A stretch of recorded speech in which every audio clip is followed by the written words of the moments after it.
धुळ्याला असतो. धुळ्याला काय करतात? माझा एमपीसीचा अभ्यास चालू आहे सध्या.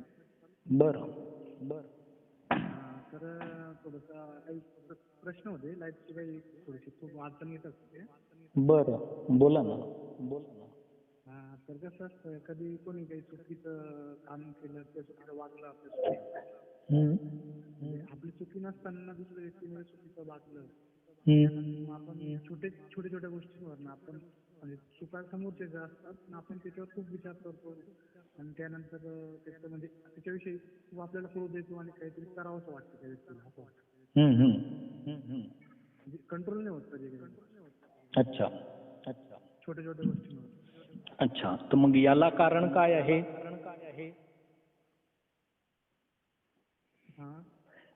याला कारण काय आहे? तेच काहीच कळत नाही. याला कारण एकमात्र फक्त तुम्ही आहात. तुमची जी वृत्ती आहे आणि तुमचे जे विचार भाव आहे हे याला कारण आहे. दुसरा जो समोरील व्यक्ती आहे घटना प्रसंगामध्ये तो एकमात्र निमित्त आहे. निमित्त आणि कारण हे दोन शब्द तुम्हाला चांगल्या प्रकारे समजून घ्यावे लागतील. दुसरा तुमच्याशी वाईट वागला तर तुम्हाला अपेक्षित नाही तसं वागला म्हणून तुमची उद्विग्नता निर्माण झाली, दुसरा वाईट वागला म्हणून. का तर तुमचा अहंकार जो आहे तो तिथे दुखावला गेला. मी माझ्याशी असा वागला हा व्यक्ती. तुमच्या अहंकाराने विरोध केला आणि तिथे तुमचं मन उद्वेगित झालं आणि तुमच्या आत्मचेतनेला त्या पीडेच्या संवेदना अनुभवाला येऊ लागल्या. आता हे नुसतं तुम्ही एक क्षणाला नाही तर प्रत्येक क्षणाला तेच गोष्ट जितकी धरून ठेवाल, जितका अहंकार तुमचा सबळ राहील, मीपणा, आणि तुम्ही जितके विरोध करणार त्या घटना प्रसंगाचा आपल्या वृत्तीच्या द्वारा, भावाने तुमची वृत्ती ती पकडेल चित्तामध्ये आणि तुमच्या मनात भाव ते धरतील, तितकी तुमच्या आत्मचेतनेला अत्यधिक पीडा जाणवेल. मनोवैज्ञानिकांच्या दृष्टिकोनातून दुःख, सुख आणि आनंद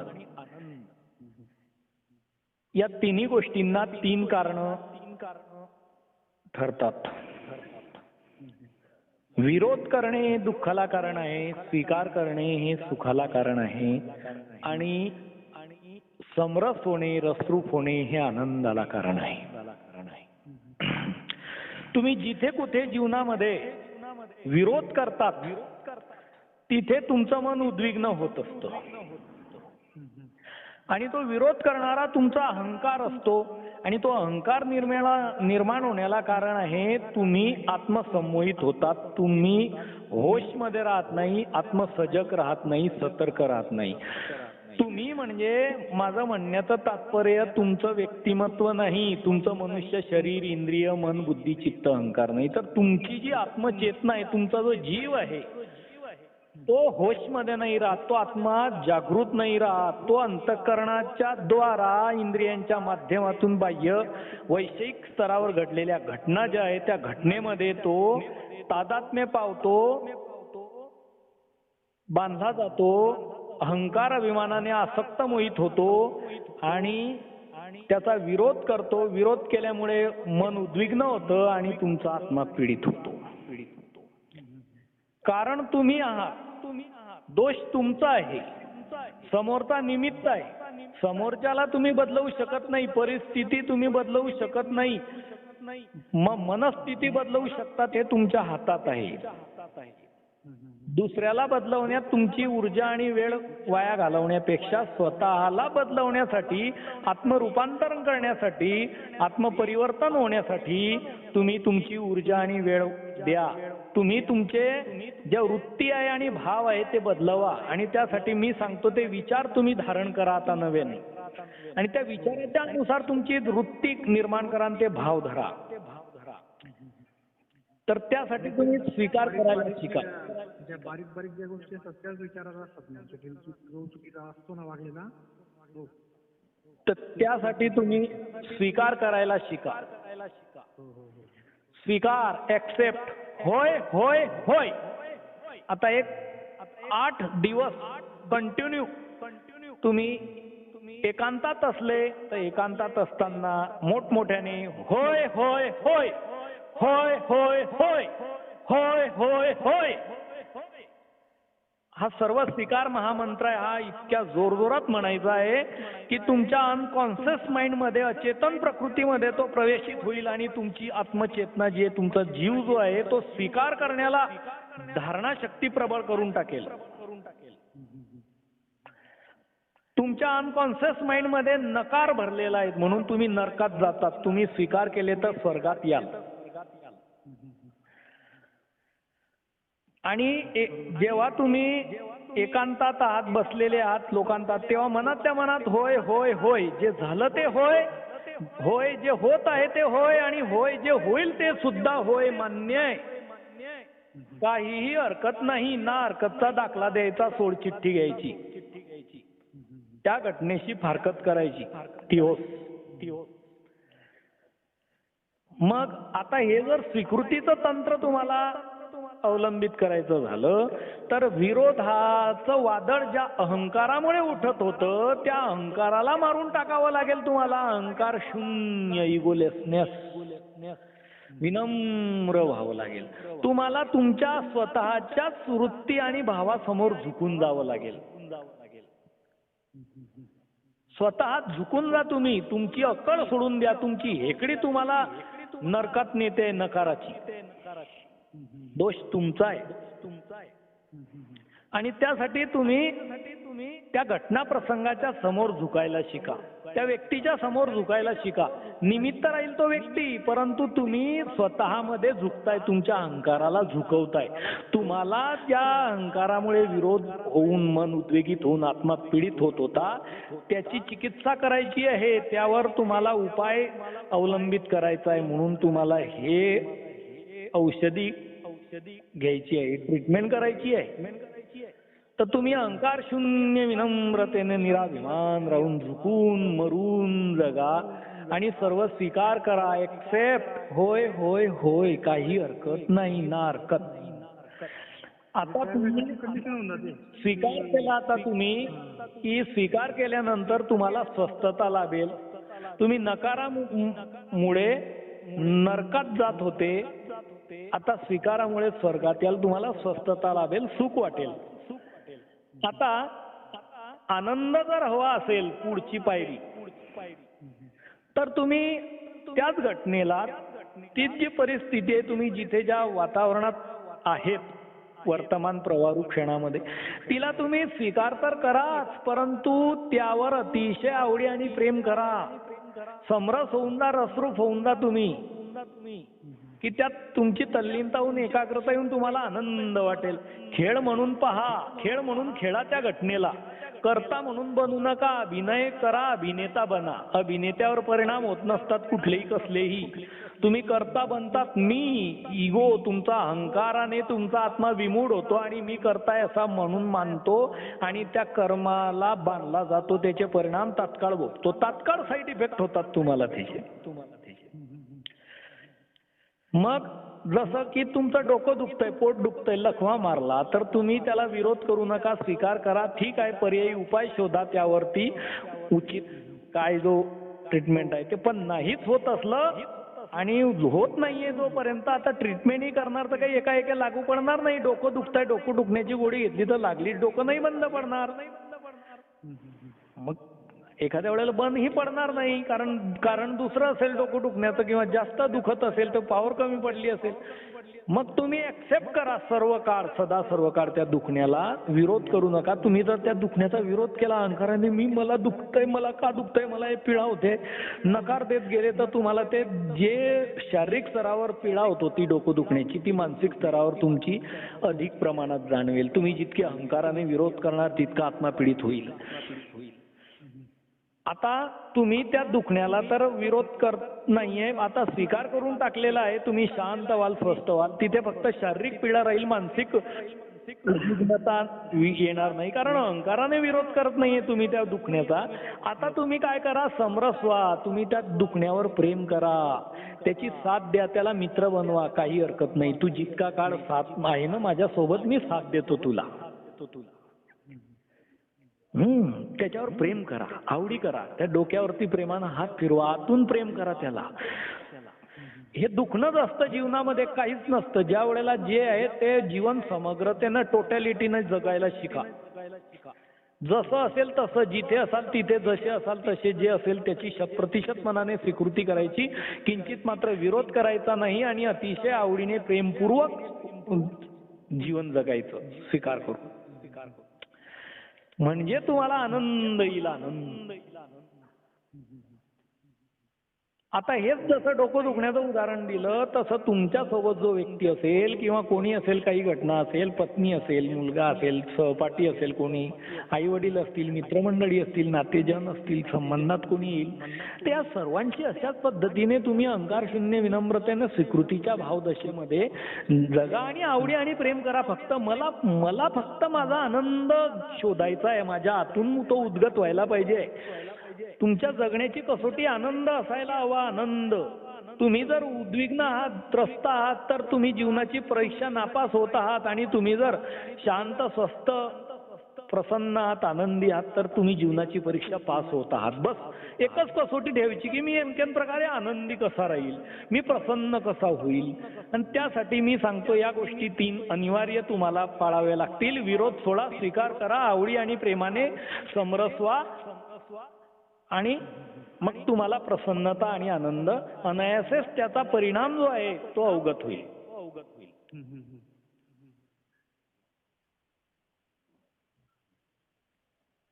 कंट्रोलच नाही राहत, बरोबर सांगितलं.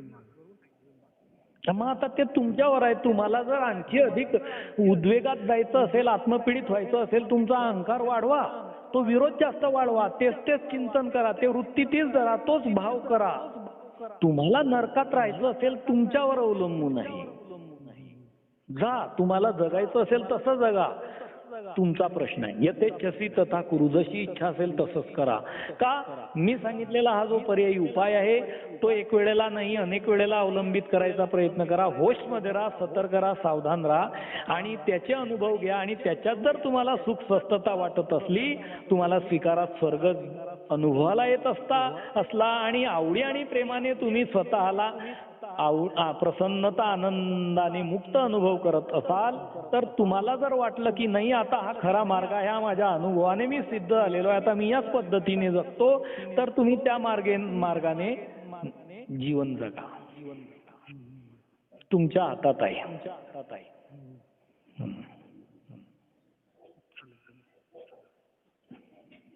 आणि ते कसं असतं बाबा, ते आता ठीक आहे, तुम्ही मला जसं सांगितलं ना, त्या हिशोबाने म्हणजे बऱ्यापैकी तसंच असतं.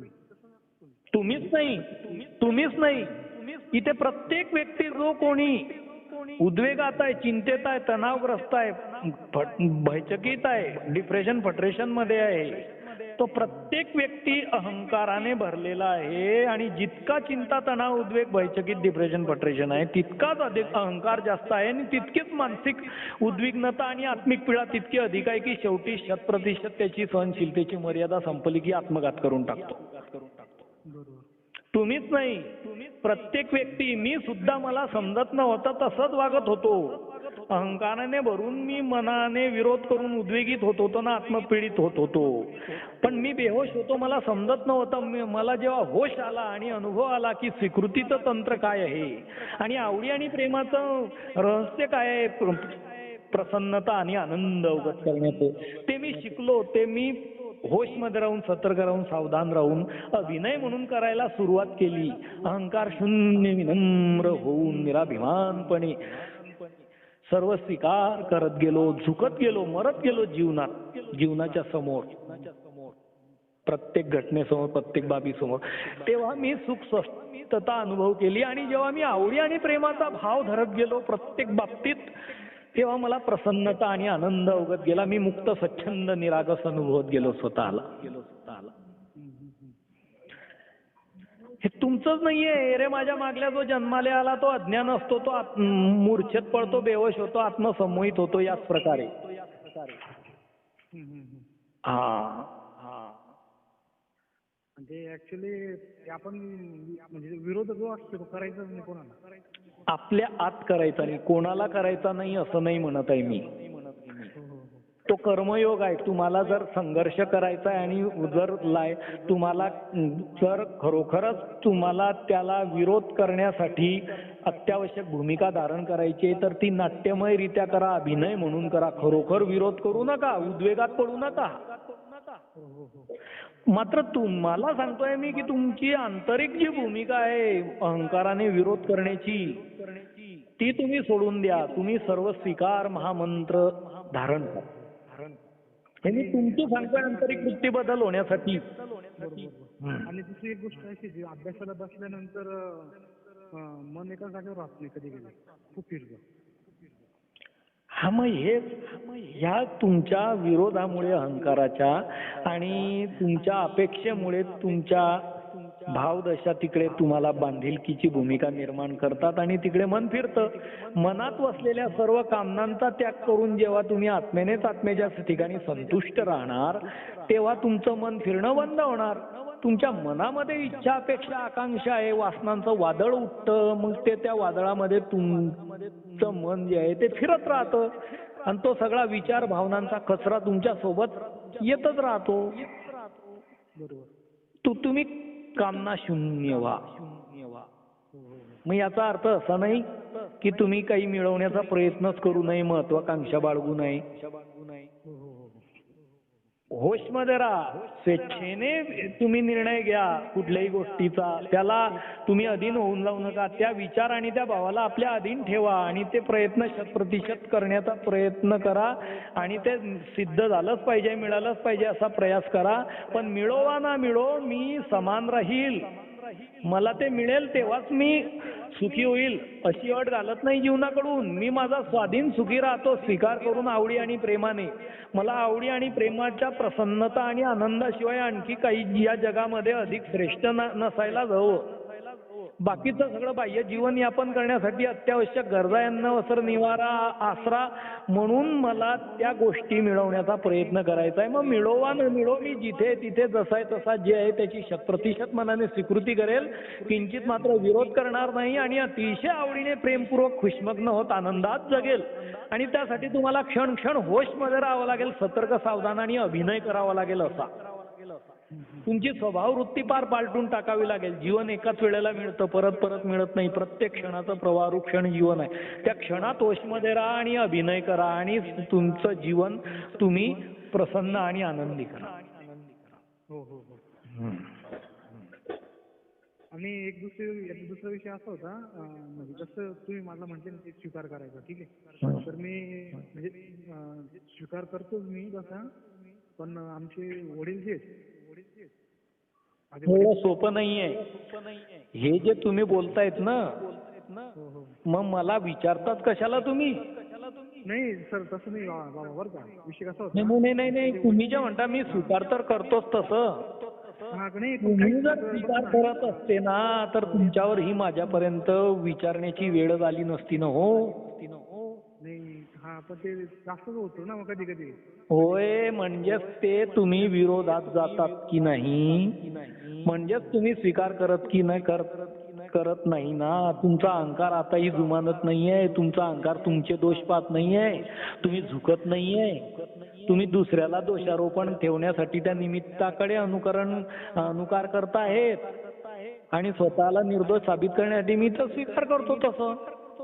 अहो ती साधना आहे. मी सांगतो ही साधना आहे स्वीकार करण्याची. होशमध्ये राहून तुम्हाला मनोविज्ञान तंत्र त्या मागील उपलक्षात येऊन स्वतःमध्ये आत्मपरिवर्तन, आत्मरूपांतरण करायचं आहे. आत्मक्रांती घटित करायची आहे. दुसऱ्याचा काही एक संबंध नाहीये त्यामध्ये. दुसरा लाख विरोध करेल ना, हो लाख जुमानणार नाही ना तुम्हाला. तुम्ही अहंकार शून्य विनम्र होऊन सर्व स्वीकाराच्या भूमिकेत राहा. तुम्ही मनाला उद्विग्न उपद्रवित करू नका, आत्मपीडित होऊ नका. तुम्ही ऍक्सेप्ट, होय स्वीकार, झुकून जा, मरून जा. उलट तितके तुम्ही मरून जा. अहंकार शून्य वा झुकून जा. डुबायचं असलं तर अहंकाराभिमान बाळगा आणि तुम्हाला उभरायचं असलं तर अहंकार शून्य निराभिमानपणे विनम्रतेने जीवनाच्या समोर झुकून जा तुम्ही. बरोबर. चालतं. अजून एक कसं विचारायचं होतं. बरं मला तर 90% तरी सर्व तुम्ही सांगूनच दिलं असं वाटतं मला. कॉन्सन्ट्रेशन साठी अजून दुसरं काही पर्याय काही आहे का बाबा? आता तुम्ही एवढं तरी करा. ही सामान्य भूमिका आहे जीवन जगण्याची, आनंदी जीवन जगण्याच्या कलेची. यात तुम्ही सिद्ध झाले म्हणजे बाकीच्या गोष्टी ज्या आहे ना पर्याय वशानं तुम्हाला अनायासेच अनुभवाला येत राहतील. मी फोन करेल तुम्हाला, चालेल? हो चालेल. ठीक आहे.